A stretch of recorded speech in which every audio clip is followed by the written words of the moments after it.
ನಮಸ್ಕಾರ ಸ್ನೇಹಿತರೆ, Vishwavani T V ಸ್ಪೆಷಲ್ನ ಈ ಒಂದು ವಿಶೇಷ ಸಿನಿಮಾ ಸೆಗ್ಮೆಂಟಿಗೆ ಸ್ವಾಗತ. ನಾನು ಸುಜಯ್ ರಾಜ್. ಸ್ನೇಹಿತರೆ, KD ಸಿನಿಮಾ ಮೂಲಕ ಧ್ರುವ ಸರ್ಜಾ ಅವರ ಅಕ್ಕನ ಪಾತ್ರದಲ್ಲಿ ಕಾಣಿಸಿಕೊಂಡಿದ್ದಂತಹ ನಟಿ ವಂದಿತಾ ಗೌಡ ಅವರು ಈಗ ಬೇರೆ ಒಂದು ರೂಪದಲ್ಲೇ ಬಲರಾಮನ ದಿನಗಳು ಸಿನಿಮಾದಲ್ಲಿ ಕಾಣಿಸ್ಕೊಳ್ತಾ ಇದ್ದಾರೆ. ಸೊ ಅವರಿರುವಂತಹ ಒಂದು ಸ್ಪೆಷಲ್ ಸಾಂಗ್ ಈಗಷ್ಟೇ ಬಿಡುಗಡೆ ಆಗಿದೆ. ಈ ಸಿನಿಮಾದ ಸಂಗೀತ ನಿರ್ದೇಶಕರು ಸಂತೋಷ್ ನಾರಾಯಣ್ ಅವರು. ಈ ಸಿನಿಮಾದಲ್ಲಿ ಈ ಒಂದು ಪಾತ್ರದ ಬಗ್ಗೆ ಮಾತಾಡಲಿಕ್ಕೆ ನಮ್ಮ ಜೊತೆಗೆ ವಂದಿತಾ ಗೌಡ ಅವರಿದ್ದಾರೆ. ಮಾತಾಡಿಸ್ತಾ ಹೋಗೋಣ ಬನ್ನಿ. ವಂದಿತಾ ಅವರೇ, ಫಸ್ಟ್ಲಿ ಒಂದು ಹೊಸ ಶಿಫ್ಟನ್ನೇ ತೊಗೊಂಡಿದ್ದೀರಾ ಅಂತಲೇ ಹೇಳ್ಬೋದು ಆ್ಯಕ್ಚುಲಿ ನಿಮ್ಮ acting ಕರಿಯರಲ್ಲಿ. So KD ಫಿಲಮಲ್ಲಿ Dhruva Sarja ಅವರ ಅಕ್ಕನ ಪಾತ್ರ ಮಾಡಿದಿರಿ, ಜೊತೆಗೆ ಆಲ್ರೆಡಿ ಲಕ್ಷ್ಮೀಪುತ್ರ ಸಿನಿಮಾದಲ್ಲಿ ಚಿಕ್ಕಣ್ಣ ಅವರಿಗೆ ಹೀರೋಯಿನ್ ಆಗಿದ್ದೀರಾ. ಇದರ ಮಧ್ಯೆ ಈ ಥರದೊಂದು ಸ್ಪೆಷಲ್ ಸಾಂಗಲ್ಲಿ ಕಾಣಿಸಿಕೊಳ್ಳುವಂತಹ ಒಂದು ಡಿಸಿಷನ್ ಯಾಕೆ ಮಾಡಿದ್ರಿ? ನನಗಂತೂ ಸರ್ಪ್ರೈಸ್ ಆಯಿತು ಆ್ಯಕ್ಚುಲಿ, ಏನು ಈ ಥರದೊಂದು ಸಾಂಗ್ ಮಾಡ್ತಿದ್ದಾರಲ್ಲ ಅಂತ. ಹೇಗಾಯಿತು ಈ ಡಿಸಿಷನ್?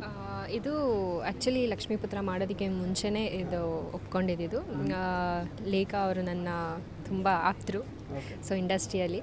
ಸೊ ಅವ್ರು ಅಪ್ರೋಚ್ ಮಾಡಿದಾಗ ನನಗೆ ಮಾಡೋಕ್ಕೆ ಬೇಡ ಅಂತ ಹೇಳೋದಕ್ಕೆ ಇಷ್ಟ ಆಗಲಿಲ್ಲ. ಆ್ಯಂಡ್ ಅವರು ಇಲ್ಲ ನೀನೇ ಮಾಡಬೇಕು ಅಂತ ಹೇಳಿದ್ದು. ಬೇರೆ ತುಂಬ ಜನ ಆ್ಯಕ್ಟರ್ಸ್ಗಳನ್ನ ಸಾಂಗಿಗೆ ತೊಗೊಳ್ಳೋಣ ಅಂತ ಮಾತುಕತೆ ಎಲ್ಲ ಬಂದಾಗ, ಬಟ್ ಲೇಖಾ ಇಲ್ಲ ಅವ್ರು ಮೋನಾ ಅಂತ ಕರೀತಾರೆ, ಸೊ ಮೋನಾ ಮಾಡಿದ್ರೆ ಚೆನ್ನಾಗಿರುತ್ತೆ ಅಂತ ಅವ್ರು ಸ್ಟ್ಯಾಂಡ್ ತೊಗೊಂಡ್ರು. ಸೊ ಹಾಗೆ ಅವರು ಅಪ್ರೋಚ್ ಮಾಡಿದ್ದು ಫಸ್ಟ್ ನನಗೆ. ತುಂಬ ಚೆನ್ನಾಗಿ ಅಪ್ರೋಚ್ ಮಾಡಿದ್ರು. ನನಗೆ ಯಾವುದೇ ರೀತಿ ಅನ್ಕಂಫರ್ಟಬಲ್ ನಿನಗೆ ಫೀಲ್ ಆಗದೆ ಇರೋ ಥರ ಮಾಡಿಸ್ಕೊಡ್ತೀವಿ. ಬಿಕಾಸ್ ಡಾನ್ಸ್ ಅಂದರೆ ನನಗೆ ತುಂಬ ಇಷ್ಟ. ನೋಡಿದರು ಅವರು ನನ್ನ ಶೂಟಲ್ಲೆಲ್ಲ ಡಾನ್ಸ್ ಮಾಡ್ತಾಯಿದ್ದು. ಸೊ ಹಾಗಾಗಿ ನಾನು ಮಾಡಿದ್ರೆ ಚೆನ್ನಾಗಿರುತ್ತೆ ಅಂತ ಅವ್ರು ಇಷ್ಟಪಟ್ಟರು ಅಂತ ನಾನು ಒಪ್ಕೊಂಡೆ. ಸೊ ಶೂಟೆಲ್ಲ ಆಗಿದ್ದು 1 ವರ್ಷದ ಹಿಂದೆಯೇ. ಅದಾದಮೇಲೆ ನಾನು ಲಕ್ಷ್ಮೀಪುತ್ರ ತೊಗೊಂಡಿದ್ದು. ಸೊ ಹೀಗೆ ಆ್ಯಕ್ಚುಲಿ ಪ್ರೋಸೆಸ್. ಆ್ಯಂಡ್ ಫಸ್ಟ್ಲಿ ತುಂಬ ಚೆನ್ನಾಗಿ ಕಾಣ್ತಾ ಇದ್ದೀರಾ ಹಾಡಲ್ಲಿ. ಆ್ಯಂಡ್ ಅಂದರೆ ಈ ಥರದೊಂದು ಡ್ಯಾನ್ಸ್ ನಂಬರಲ್ಲಿ ಕಾಣಿಸ್ಕೊಳ್ಳೋದಕ್ಕೆ ಬೇರೆದೇ ರೀತಿ ಒಂದು ಕಾನ್ಫಿಡೆನ್ಸ್ ಬೇಕಾಗುತ್ತೆ. ಬಿಕಾಸ್ ಅಷ್ಟು ಜನ ಇರ್ತಾರೆ, ಪ್ಲಸ್ ಸ್ಪೆಷಲ್ ಸಾಂಗ್ ಅಂದರೆ ಐಟಮ್ ಸಾಂಗ್ ಅಂತ ಕೂಡ ಹೇಳ್ತಾರೆ ಇದನ್ನು. ಬಟ್ ಇಲ್ಲಿ ಕ್ಲಬ್ ಡ್ಯಾನ್ಸರ್ ಥರ ನೀವು ಕಾಣಿಸ್ಕೊಂಡಿರೋದು. ಬಿಕಾಸ್ ಆಗಿನ ಅಂದರೆ 80s 90s ಯಾವ ರೀತಿ ಒಂದು ಪಾತ್ರಗಳನ್ನು ಬರ್ಕೊಂಡಿದ್ರು ಆ ಥರ ಇಲ್ಲಿ ತೋರಿಸಿರೋದು ಆ್ಯಕ್ಚುಲಿ KM ಚೈತನ್ಯ ಅವರು ಪಾತ್ರಗಳನ್ನು. ಸೊ ಹಿಂಗಿತ್ತು ನಿಮಗೆ ಆ್ಯಕ್ಚುಲಿ ಸೆಟ್ಟಲ್ಲಿ ಎಕ್ಸ್ಪೀರಿಯನ್ಸ್ ಎಲ್ಲ? ಸೆಟ್ಟಲ್ಲಿ ತುಂಬ ಕಮ್ಮಿ ಜನ ಇದ್ದರು ಆ್ಯಕ್ಚುಲಿ. ನನಗೆ ಅನ್ಕಂಫರ್ಟಬಲ್ ಆಗದೇ ಇರೋ ರೀತಿ ಎಲ್ಲರೂ ನೋಡ್ಕೊಂಡಿದ್ದಾರೆ. ಆ್ಯಂಡ್ ಕೆಲವೊಂದು ಸ್ಟಾರ್ಟಿಂಗ್ ನಂದು ಬ್ಯಾಕ್ಲೆಸ್ ಶಾರ್ಟ್ ಇದೆ. ಸೊ ಅದನ್ನು ಅಷ್ಟೇ ನಾವು ಕ್ಯಾಪ್ಚರ್ ಮಾಡುವಾಗ ಎಲ್ಲರನ್ನೂ ಆಚೆ ಕಳಿಸಿ ಯಾರ್ಯಾರ ಅವಶ್ಯಕತೆ ಇದೆ ಸೆಟ್ಟಲ್ಲಿ ಅವ್ರನ್ನ ಮಾತ್ರ ಇರಿಸ್ಕೊಂಡಿದ್ರು. ಆ್ಯಂಡ್ ಕಾಸ್ಟ್ಯೂಮು ಕೂಡ ಕ್ಲೀನಾಗಿತ್ತು. ನನಗೆ ಯಾವುದೂ ಮುಜುಗರ ಆಗದೇ ಇರೋ ಥರ ಪರ್ಫಾರ್ಮ್ ಮಾಡೋಕ್ಕೆ ಕಷ್ಟ ಆಗಬಾರ್ದು. ಸೊ ಆ ರೀತಿ ಎಲ್ಲ ಚೆನ್ನಾಗಿ ನಿಭಾಯಿಸಿದರು ಸೆಟ್ಟಲ್ಲಿ. ಆ್ಯಂಡ್ ಚೈತನ್ಯ ಸರು ಅಷ್ಟೇ, ಅವರೊಂದು ಕಾಮ್ ಆ್ಯಂಡ್ ಕಂಪೋಸ್ಡಾಗಿ ಕೂತ್ಕೋತಾಯಿದ್ರು. ಭೂಷಣ್ ಮಾಸ್ಟರ್ ಕೂಡ ಅಷ್ಟೇ ಆ್ಯಕ್ಟಿವ್ ಆಗಿ, ಬ್ಯಾಕ್ ಡ್ಯಾನ್ಸರ್ಸ್ ಎಸ್ಪೆಷಲಿ ಅವರು ತುಂಬ ಚಿಯರ್ ಅಪ್ ಮಾಡಿ ನನಗೇನು ಅಷ್ಟು ಮುಜುಗರ ಆ ಥರ ಏನೂ ಅನಿಸ್ಲಿಲ್ಲ. ತುಂಬ ಚೆನ್ನಾಗೇ ಮೂಡ್ ಬಂದಿದೆ ಸಾಂಗ್ ಹಾಗೆ. ಇನ್ನು ಈಗ ಲಕ್ಷ್ಮೀಪುತ್ರದಲ್ಲಿ ಹೀರೋಯಿನ್ ಆಗಿ ನೀವು ಮಾಡ್ತಾ ಇದ್ದೀರಾ, ಪ್ಲಸ್ ಈಗ KDಯಲ್ಲಿ ಧ್ರುವ ಸರ್ಜಾ ಅವರ ಅಕ್ಕನ ಪಾತ್ರ. ಸೊ ಅದ್ರ ಮಧ್ಯೆ ಅಂದರೆ ಈ ಥರದೊಂದು ಸಾಂಗ್ ರಿಲೀಸ್ ಆಗ್ತಾ ಇರೋದು ಅಂದರೆ ಆಲ್ರೆಡಿ ನಿಮ್ಮನ್ನು ಹೀರೋಯಿನ್ ಆಗಿ ನೋಡುವ ಮೊದಲೇ ನಾವೀಗ ಬೇರೆ ಬೇರೆ ಈ ಥರದ ಪಾತ್ರಗಳಲ್ಲಿ ನೋಡಿಬಿಟ್ಟಿದ್ದೀವಿ. ಎಲ್ಲಾದರೂ ನಿಮಗೆ ಅಂದರೆ ನಿಮ್ಮ ಕರಿಯರ್ಗಿದು ಅಂದರೆ ಸಮಸ್ಯೆ ಆಗುತ್ತಾ? ಬಿಕಾಸ್ ಹೀರೋಯಿನ್ ಆಗಿ ನೋಡಿ ಮತ್ತು ಈ ಥರ ಸ್ಪೆಷಲ್ ನಂಬರ್ಸ್ ಎಲ್ಲ ಬರ್ತಿದ್ದರೆ okay, she has tried something new ಅನ್ನೋ ಥರ ಅನ್ನಿಸ್ತಾ ಇತ್ತು. ಬಟ್ ಈಗ ಮೊದಲೇ ಈ ಥರದೊಂದು ಸಾಂಗ್ ರಿಲೀಸ್ ಆಗ್ತಿರೋದು ಎಷ್ಟರ ಮಟ್ಟಿಗೆ ಇಂಪ್ಯಾಕ್ಟ್ ಆಗುತ್ತೆ ನಿಮ್ಮ ಕರಿಯರ್ ಮೇಲೆ ಅಂತ? ಅದು ಬೀಯಿಂಗ್ ಆ್ಯನ್ ಡಾನ್ಸರ್ ಅದು ನನಗೆ ಪರ್ಸ್ನಲಿ ನಂಗೆ ಅದೇನು ಯೋಚನೆ ಬರಲ್ಲ. ಬಿಕಾಸ್ ಡಾನ್ಸರ್ಸ್ಗೆ ಡಾನ್ಸ್ ಮಾಡೋದು ತುಂಬ ಖುಷಿ ಇರುತ್ತೆ.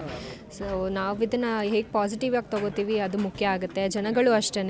ಆ್ಯಂಡ್ ಈ ಎಸ್ಪೆಷಲಿ ಸಾಂಗ್ ತುಂಬ ಕ್ಲೀನಾಗಿ ಬಂದಿದೆ. ನಂಗೆ ಅಷ್ಟೊಂದು ಏನು ಅದರಲ್ಲಿ ವಲ್ಗ್ಯಾರಿಟಿ ಆಗಲಿ ಮುಜುಗರ ಪಟ್ಕೊಂಡು ನೋಡೋ ಅಂಥದ್ದು ಏನೂ ಇಲ್ಲ. ತುಂಬ ಕ್ಲೀನಾಗಿ ಮಾಡಿಕೊಟ್ಟಿದ್ದಾರೆ. ಆ್ಯಂಡ್ ಆ್ಯಕ್ಚುಲಿ ಇದು ನಾನು 1 ವರ್ಷದ ಹಿಂದೆ ಮಾಡಿದ್ದಿದ್ದು ಪ್ರಾಜೆಕ್ಟ್ಸ್. ಅದಾದಮೇಲೆ ಲಕ್ಷ್ಮೀಪುತ್ರ ಬಂದಿರೋದ್ರಿಂದ ಆ್ಯಂಡ್ ಡಿಲೇ ಆಗ್ತದೆ ಪ್ರಾಜೆಕ್ಟ್ಸ್ಗಳು. ಸೊ ಹಾಗಾಗಿ ಯಾವಾಗ ಏನು ರಿಲೀಸ್ ಆಗ್ತಿದೆ ಅನ್ನೋದು ನಂಗೆ ಗೊತ್ತಾಗಿಲ್ಲ. ಸೊ ಹಾಗೆ ಪ್ರಾಜೆಕ್ಟ್ ಶೂಟ್ ಮಾಡಿದ್ದು ಯಾವಾಗಲೂ, ಈಗ ರಿಲೀಸ್ ಆಗ್ತಿರೋದು ಯಾವಾಗಲೂ. ಸೊ ಜನಗಳು ಪಾಸಿಟಿವ್ ಆಗಿ ತೊಗೊತಾರೆ ಅಂತ ಅಂದ್ಕೊಂಡಿದ್ದೀನಿ. ಬಿಕಾಸ್ ಜನಗಳ ಸ್ಕಿಲ್ಸ್ ನೋಡಬೇಕು.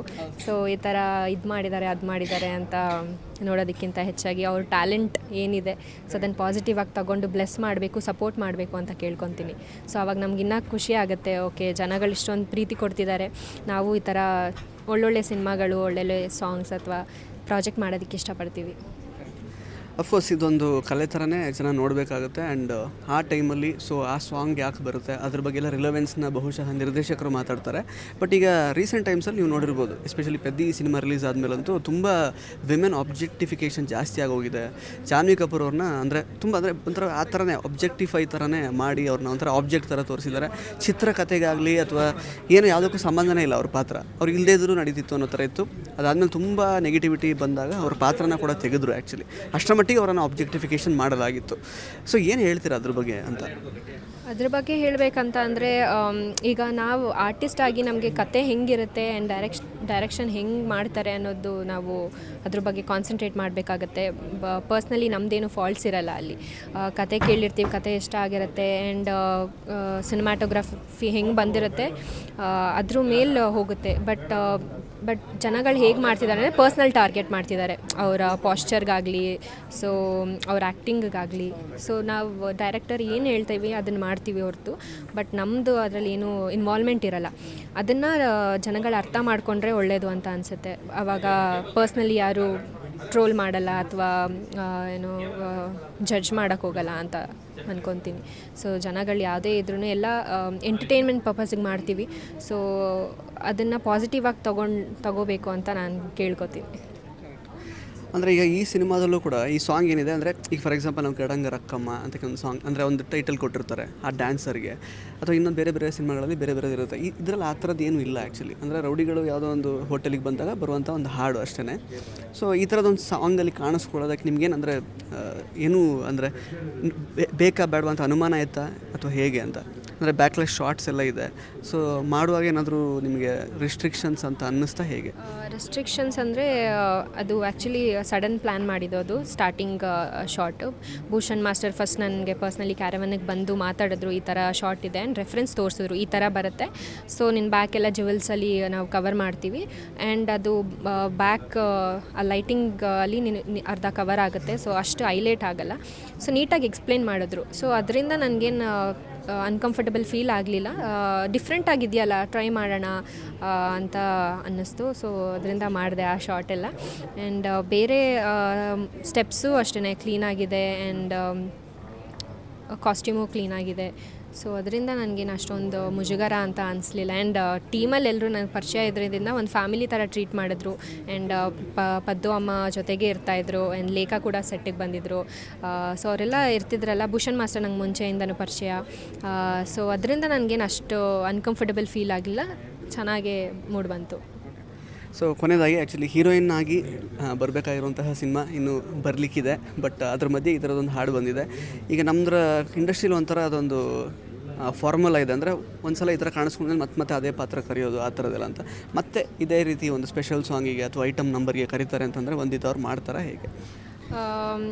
ಅದೇ ನೀವು ಹೇಳ್ದಂಗೆ ಇದನ್ನು ಪಾಸಿಟಿವ್ ಆಗಿ ತೊಗೊಂಡ್ರೆ ಯಾರಿಗೂ ಕಷ್ಟ ಆಗಲ್ಲ. ಬಿಕಾಸ್ ನಾವು ಎಲ್ಲ ಥರ ಟ್ಯಾಲೆಂಟನ್ನು ಎಕ್ಸ್ಪ್ಲೋರ್ ಮಾಡೋದಕ್ಕೆ ಇಷ್ಟಪಡ್ತೀವಿ. ಈಗ ಡಾನ್ಸ್, ಇವಾಗ ನೆಕ್ಸ್ಟ್ ಡಾನ್ಸ್ ಅಂತ ಐಟಮ್ ಸಾಂಗ್ ಅಂತ ತೊಗೊಂಡ್ರೆ ಈಗ ಬೇರೆ ಬೇರೆ ಸ್ಕಿಲ್ಸ್ ಇರುತ್ತೆ. ಕೆಲವೊಬ್ಬರಿಗೆ ಸ್ವಿಮ್ಮಿಂಗ್ ಗೊತ್ತಿರುತ್ತೆ ಅಥವಾ ಹಾರ್ಸ್ ರೈಡಿಂಗ್ ಗೊತ್ತಿರುತ್ತೆ. ಸೊ ಆ ಥರ ಎಲ್ಲನೂ ನಾವು ಪಾಸಿಟಿವ್ ಆಗಿ ತೊಗೋಬೇಕು. ಇದೂ ಒಂದು ಸ್ಕಿಲ್ ಡಾನ್ಸ್ ಅಂತ. ಜೊತೆಗೆ ನೋಡೋಣ ಮುಂದೆ ಹೇಗೆ ಪ್ರಾಜೆಕ್ಟ್ಸ್ಗಳು ಬರುತ್ತೆ ಅಂತ ನೋಡಿಕೊಂಡು. ಬಟ್ ಈಗ ಸದ್ಯಕ್ಕೆ ನಾನು ಮೇನ್ ಲೀಡಿಗೆ ಕಾನ್ಸಂಟ್ರೇಟ್ ಮಾಡ್ತಾಯಿದ್ದೀನಿ. ನನಗೆ ಡಾನ್ಸ್ ಇಷ್ಟ ಇರ್ತಿತ್ತಲ್ಲ. ಸೊ ಅದರಿಂದ ನಾನಿದು ಪರ್ಫಾರ್ಮ್ ಮಾಡಿದ್ದೀನಿ ಖುಷಿಯಾಗಿ. ಸೊ ಮುಂದೆ ನೋಡೋಣ, ಯೋಚನೆ ಮಾಡಬೇಕು. ಸದ್ಯಕ್ಕೆ ಈಗ ಇರೋ ಪ್ರಾಜೆಕ್ಟ್ಸ್ಗಳನ್ನ ಕಂಪ್ಲೀಟ್ ಮಾಡಿ. Thank you so much Vandita ಅವರೇ. ಒಳ್ಳೆಯದಾಗಲಿ. ಸಾಂಗ್ ಚೆನ್ನಾಗಿ ಮೂಡಿ ಬಂದಿದೆ. All the best to Lakshmiputra and even ಬಲರಾಮನ ದಿನಗಳು. Thank you so much. So ಸ್ನೇಹಿತರೆ, ಇದಾಗಿತ್ತು ನಟಿ ವಂದಿತಾ ಗೌಡ ಅವರ ಮಾತುಗಳು. ಮತ್ತೆ ಭೇಟಿ ಆಗ್ತಾ ಇರೋಣ. ಧನ್ಯವಾದ.